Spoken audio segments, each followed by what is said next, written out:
রিক্সা যদি না চালাই তাহলে আমরা চলবো কিভাবে? এত গরম, এর মাঝে বাবা খুবই বিরক্তকর, তারপরে চালাইতে না চালাইলে আমাদের তো পেট চলবে না। গরমে তো খুবই ক্লান্তি, রিক্সা না চালালে আমাদের তো পেট চলবে না। রিক্সা যদি না চালাই তাহলে আমরা চলবো কিভাবে? আমার বউ বাচ্চা বা আমরা চলবো কিভাবে?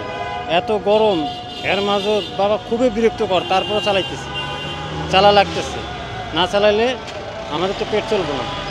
গরম থেকে বাঁচার জন্য কি করতেছেন? গরম থেকে বাঁচার জন্য আমরা মাঝে মাঝে চালাচ্ছি, শরীর খুব ক্লান্ত, আবার মাঝে মাঝে রেস্ট নিচ্ছি ছায়ার মধ্যে। কিন্তু ছায়ার মধ্যে বসে থাকা খুব আধা ঘন্টা থেকে 1 ঘন্টার বেশি তো নয়। রিক্সা না চালালে আমাদের তো পেট চলবে না, আমার ফ্যামিলিগত সমস্যা আছে।